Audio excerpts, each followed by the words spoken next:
مرحبا أصدقائي، كيفكم؟ إن شاء الله تكونوا بخير يا رب. رجعت لكم اليوم فيديو جديد إن شاء الله ينال إعجابكم. أصدقائي إذا أنتم جداد على القناة ما تنسوا تشتركوا بالقناة وتفعلوا زر الجرس ليوصلكم كل شي جديد أنا بنزله على القناة. أصدقائي بفيديو اليوم رح صور لكم طريقتي بدي أطبخ بطاطا مع لحمة. طبعا هي الأكلة نادرا ما حدا يعرفها ويطبخها، بدي أطبخها على طريقتي وإن شاء الله يعجبكم. خلوكم معي خطوة بخطوة لنكمل طبختنا ونكمل الفيديو. عن جد هذا الفيديو ما لازم تروحوا على حالكم لأنه الأكلة كتير طيبة. هون أول شي بلشت بالبطاطا، بدي أقشرهم، يعني سهلة وسريعة وكتير طيبة كمان. نحن بشكل عام حبايبي انه انا وجوزي اكلات اللي فيه بطاطا بنحبه كتير. وهلا خلوكم معي خطوة بخطوة لنكمل الفيديو.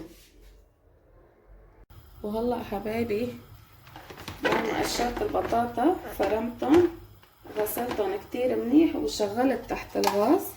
اول شي دقلي البطاطا، الزيت سخن عندي، والبطاطا قطعتهم بهذا الشكل حبايبي مثل ما انكم شايفين. اذا ما عندكم هاي السكينة كتير عادي بنقطعها بالسكينة العادية، بس هاي بتعطيها هيك جمالية اكتر. ومثل ما بتعرفوا يعني الاكل مثل ما بقولوا العين بياكل قبل التم، يعني هذا كتير بيعطيه هيك جمالية لحبة البطاطا.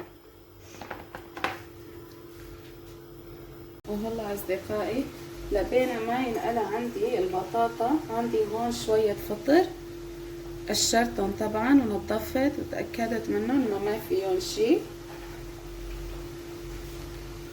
اصدقائي الفطر بالذات لازم نتأكد منه، يعني انا الصراحة عندي فوبيا من الفطر.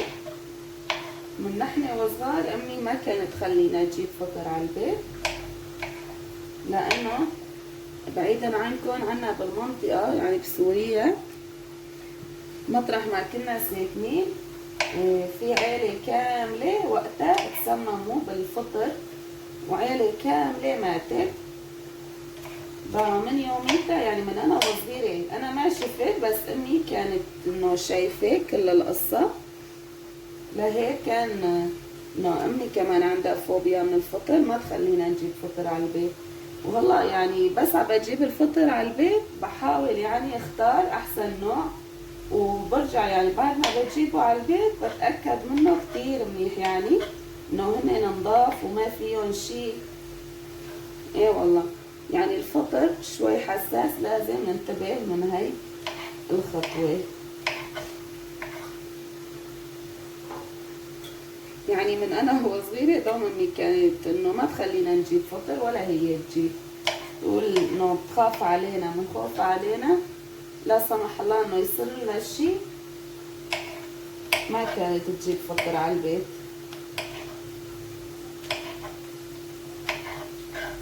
بس الفطر طيب كتير بهي الاكلة.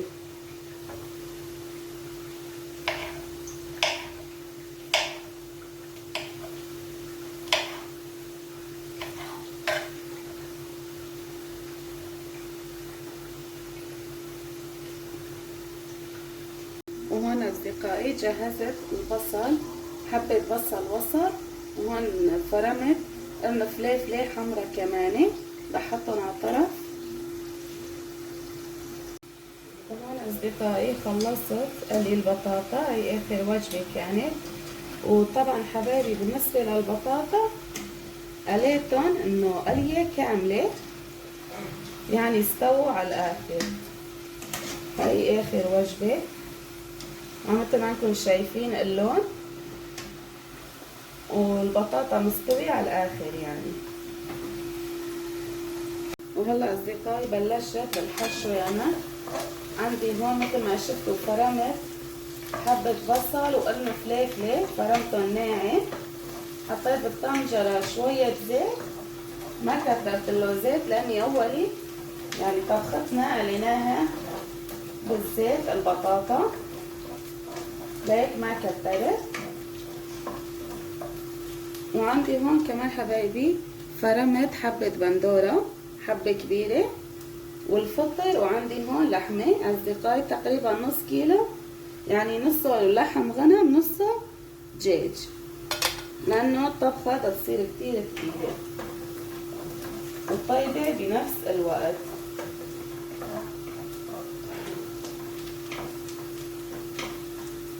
خلي يدبل البصل والفلفل شوي وبرجع لكم حبايبي.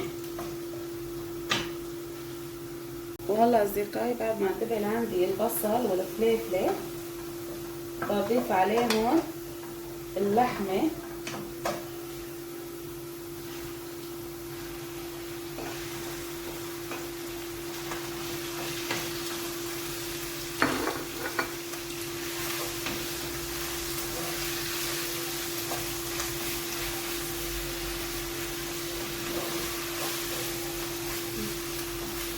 وكمان الحشو يا اصدقائي بخليه يستوي انه استواء كامل.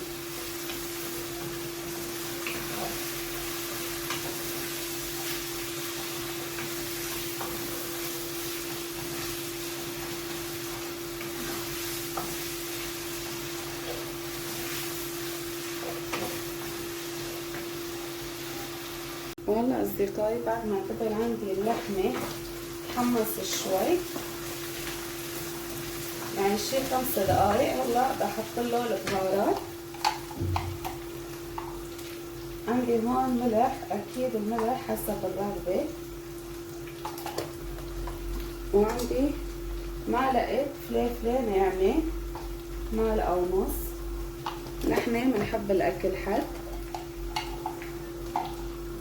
ومعلقة صغيرة كمون،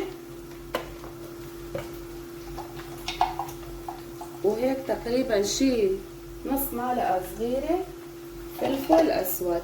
بالنسبة للبهارات هدول البهارات اللازمة.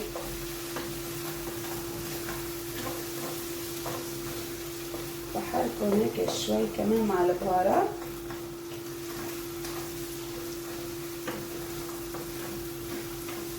وهلا بقى بزود له الفطر. مثل ما بتعرفوا الفطر بيستوي اوان.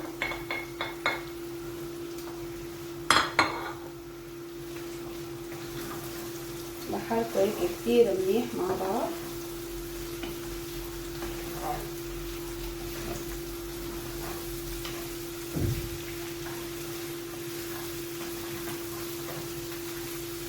بستنى عليه هيك شوي ليدبل الفطر كمان. اخر اشي بضيف عليه البندورة.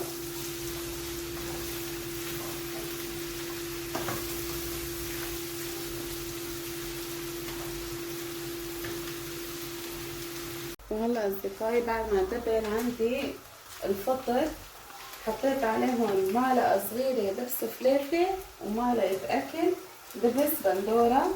وهلا بضيف عليهم حبة البندورة، وطبعا البندورة مقشرتها.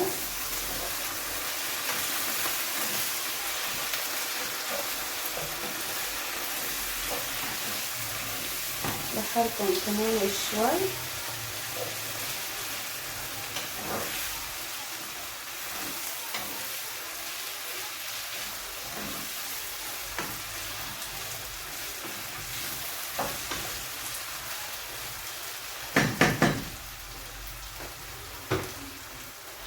وهلا بغطي عليه حبايبي شي 5 دقايق بهذا الشكل لبين ما يستوي. هلا اصدقائي لبين ما يجهز عندي الحشوة، هون عندي جبنة اسمه كاشار بيني بضربه على البشارة، لازمتني للطبخة. تقريبا 200 جرام وحسب كل مين يعني وافراد اسرته مثل ما بقولوا. يعني نحن شخصين هذا بكفينا. فيكن تقللوا فيكن تكتروا.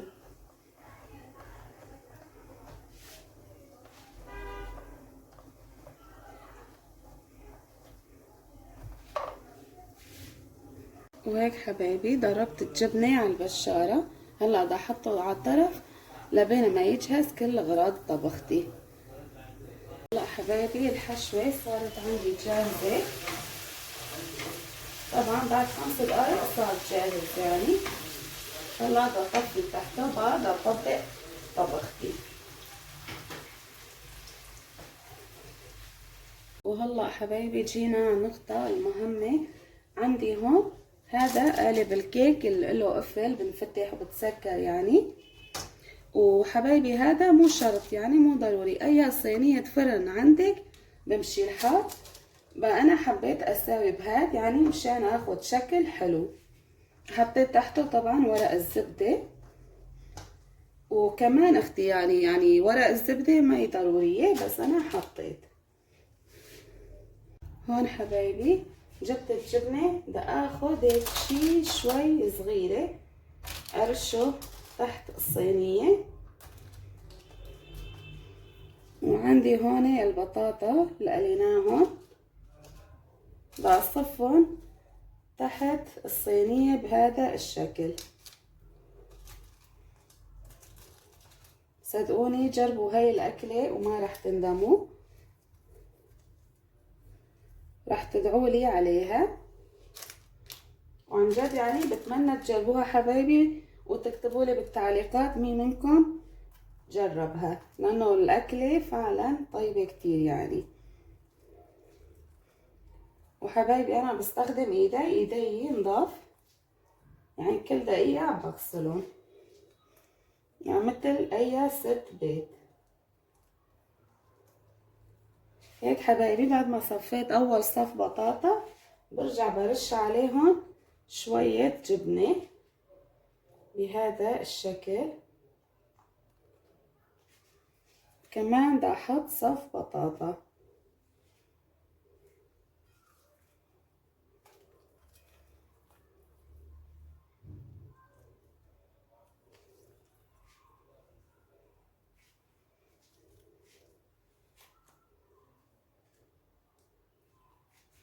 وبرجع بحط جبنة هيك رشة صغيرة.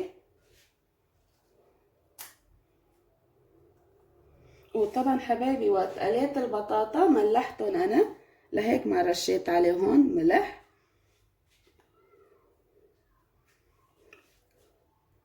هلا حبايبي بعد ما صفينا صفين بطاطا طبعا بين الصف والتاني جبنة رشينا لهم. هون بدي افضي الحشوة، طبعا حشوتنا مستوية على الاخر مستوية يعني. بدي افضي فوقهم.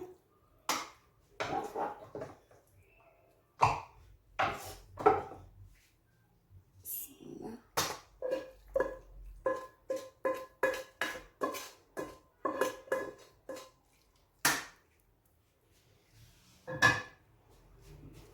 والله دمجته بهذا الشكل فوق البطاطا.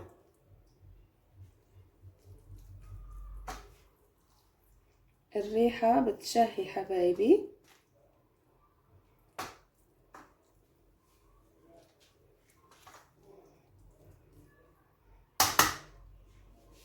وهلا على اللحمة كمان بدي رشة جبنة. وبدي ارجع اكفي عليه بالبطاطا بهذا الشكل.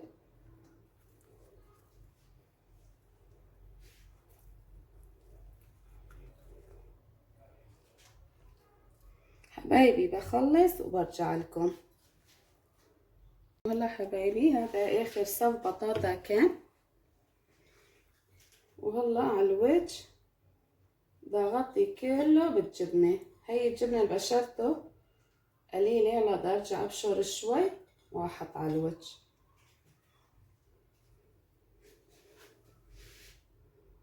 وهيك حبايبي اكلتي صارت جاهزة. طبعا بهاي الاثناء مشغلة الفرن فوق وتحت على درجة الحرارة 250 وخلوكن معي لنكمل طبختنا كيف بدها تطلع. وهون حبايبي هاي الأكلة بده جنبه خيار بلبن. قشرت شوية خيار،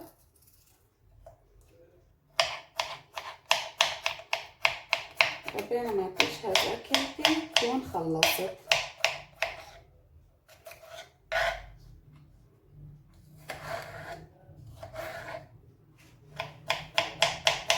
طبعا الخيار بلبن في ناس بسووه ناعم كتير، انا بحبه هيك خشن شوي.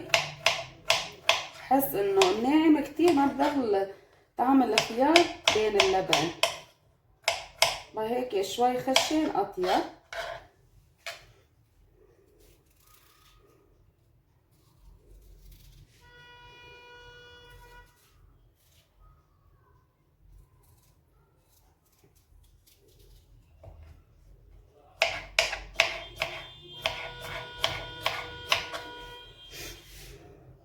وهلا حبايبي طبختي صارت جاهزة وطالعته من الفرن مثل ما انكم شايفين. اللون والشكل لحاله بيحكي يعني، والريحة بتشهي، الريحة عبت البيت. والخيار واللبن كمان جهزته. وهلا حبايبي راح اقطعه اورجيكم من جوا كمان شكله يعني بيشهي. هون حبايبي حبيت اورجيكم المنظر عن قريب، يعني مثل ما انكم شايفين المنظر بيشهي. والخيار بلبن كمان جنبه جاهز، حطيت له بوز قلت خليه يبرد شوي. هون حبايبي قطعته، بس حبيت اورجيكم الشكل من الداخل مثل ما انكم شايفين، يعني المنظر لحاله بيحكي.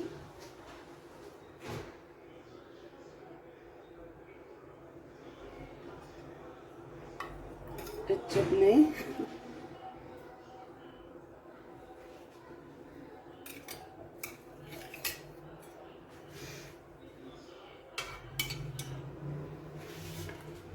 شايفين الشكل حبايبي، يعني المنظر لحاله بيشهي.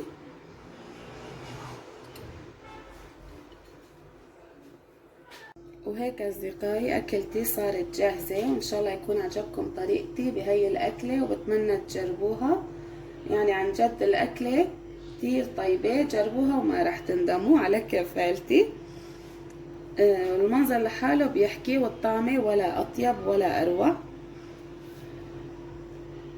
وهيك حبايبي بكون وصلت معكم لنهاية الفيديو، ان شاء الله يكون عجبكم حبايبي. اذا بعجبكم الفيديوهات اللي عم بنزلها بتمنى تحطوا لي لايك عليها لاعرف انه محتوى قناتي عم بعجبكم. وتضلوا بخير يا رب، وبشوفكم بفيديو جديد ان شاء الله.